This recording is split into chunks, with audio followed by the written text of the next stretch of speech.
Da bike, da charrete pros trens, pro metrô, né, pro dia de hoje. Daqui a pouco, Zé, você volta, 9h38. A Agatha falava aí de problemas hoje de manhã nos trens urbanos e a gente já trouxe nas manchetes a informação. A gente já vem falando muito disso, batendo muito nessa tecla aqui no programa, na rádio, de uma forma geral, sobre o governo estudar subsídio para a passagem dos trens e do metrô, ou seja, do transporte de massa. Lá atrás, a gente debatia muito isso aqui. A prefeitura deu esse primeiro passo olhando para o âmbito do Rio, tá? Não no âmbito nacional, porque se coloca subsídio, ou seja, o governo, seja ele municipal ou estadual, ele coloca um dinheiro para complementar o valor da passagem, ao invés de, sei lá, ela ser R$7, o governo coloca uma parte e ela passar a ser 4, 5 para o passageiro. Ele coloca realmente o dinheiro público. Isso já acontece no Brasil, fora do Brasil demais, e no Brasil já acontece há muito tempo. São Paulo, por exemplo, prefeitura coloca subsídio em ônibus há bastante tempo. O governo de São Paulo coloca subsídio em metrô. O metrô da Bahia tem. Aliás, todos os outros metrôs do Brasil tem, tirando do Rio de Janeiro, onde a tarifa, acho que agora está mais ou menos R$8, não tá, Agatha? Por aí, é um valor altíssimo. R$7,90. R$8. É o mais alto quando você vai pagar na boca do caixa ali, é o mais alto que tem.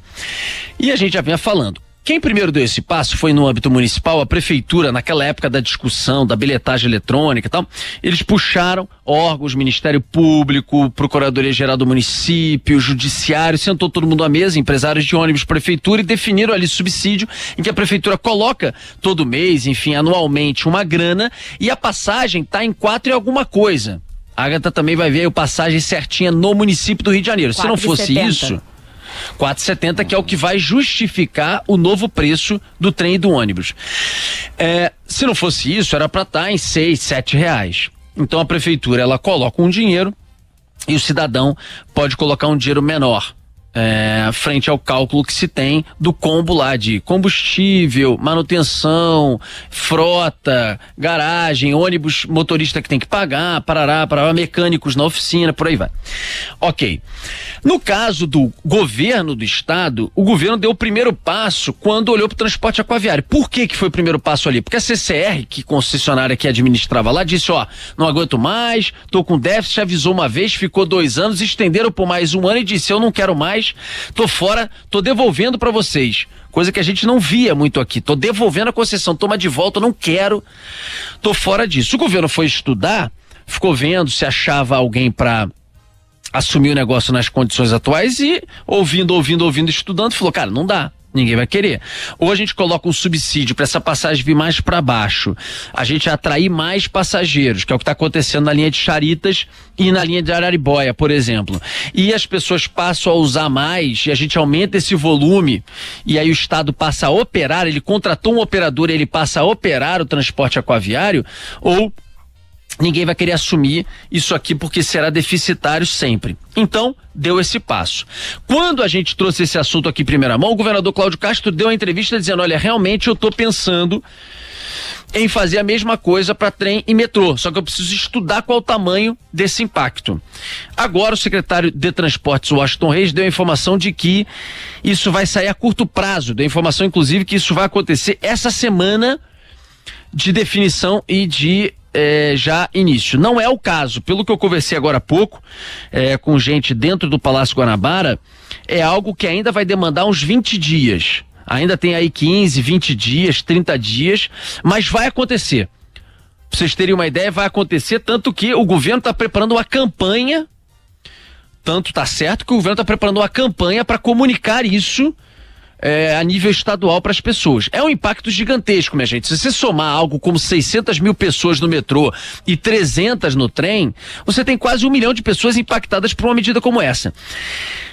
Segundo essa mesma fonte no governo me falou, hoje eles estão gastando algo como 200 milhões de reais de subsídio e anualmente vão passar a gastar 400 milhões de reais com o subsídio se isso caminhar, e vai caminhar com relação a trens e metrô no Rio de Janeiro. No caso dos trens urbanos, essa mesma fonte me disse que eles já estão finalizando as tratativas com a japonesa Mitsui, que está hoje lá na Supervia, e disseram que devem caminhar na mesma direção do transporte aquaviário, ou seja, contratar um operador uma empresa que vai operar, mas o transporte, de alguma forma, não é que o governo vai operar, vai ter um operador para operar lá, manutenção, cuidar dos trens, ter maquinista, folha salarial, babapá, e aí ele vai mandar uma nota todo mês, ó, transportamos, vai ter um controle em cima disso e o Estado vai transferir. Só para finalizar, a tarifa, ela vai para a mesma tarifa do ônibus municipal.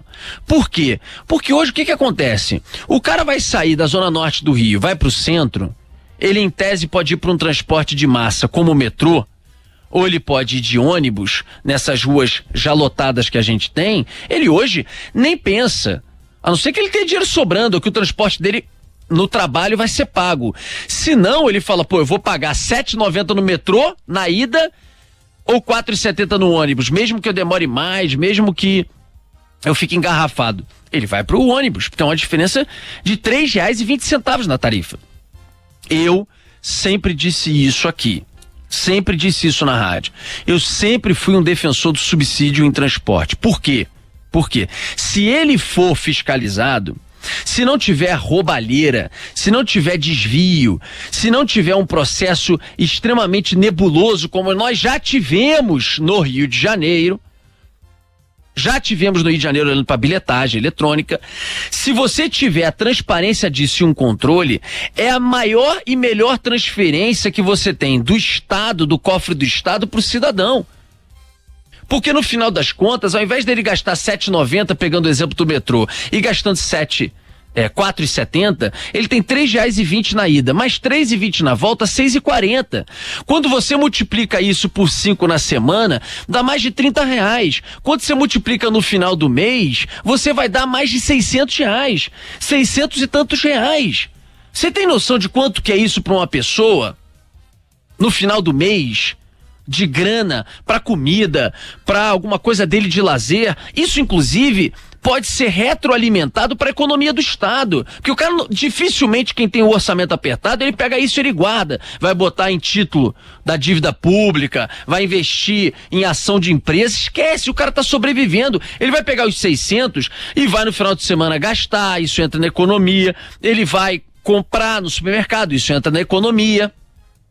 Então, se você tiver fiscalização, se você tiver um processo correto, esses 400 milhões é você pegar o que a gente já paga de um Estado que a gente está trabalhando até hoje, em maio, para pagar os impostos, não só a nível estadual, municipal e federal também. Mas a gente está até agora, final de maio, pagando os impostos para a partir de agora a gente passar ao que a gente trabalha colocar no nosso bolso. Essa é a conta do que a gente paga de tributos e impostos. Então, esse Estado que já toma tudo isso da gente, 5 meses do ano, praticamente, tem que devolver alguma coisa. Ah, mas 400 milhões, um Estado que já está meio ferrado de grana, como é que faz isso?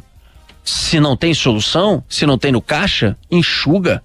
Corta dessa cambada de quantidade de cargos e benefícios na Assembleia Legislativa. Corta do próprio governo do Estado, cheio de secretarias, cheio de cargos também. Corta um monte de acordos que tem políticos para beneficiar em questões aí do dia a dia, em reta final daqui a pouco de campanha, em projetos que não tem esse benefício direto para o cidadão fluminense. Agora, isso aqui, Vinícius Dónola, acontecendo, é benefício, tem que ser pensado, países do mundo pensaram, outros estados estão já aplicando, a gente começou a fazer em transporte de ônibus na cidade do Rio, no transporte aquaviário, e precisa, com clareza. Outra coisa, podiam sentar com o Ministério Público, sentar com a Procuradoria-Geral do Estado, sentar com o Tribunal de Contas do Estado, ter um monte de órgão à mesa para ter isso bem aberto e transparente, com acompanhamento mês a mês, para ver se o dinheiro está indo da maneira correta. Mas, caindo para R$ 4,70 a passagem do metrô e do ônibus, é um benefício direto que impacta diretamente a vida do cidadão. E muitos poderão dizer o seguinte, e é verdade talvez, que tem aqui sim um interesse ou cunho eleitoral olhando para a eleição do ano que vem, uma medida como essa. Pode ser, mas ela é correta, ela tinha que ser feita e quem não fez antes é que estava errado. Porque colocar subsídio em transporte sendo controlado, sendo fiscalizado, é muito bom e direto para a população. Certamente será plenamente aprovado pelos cariocas e fluminenses em sua grande maioria, Dónola.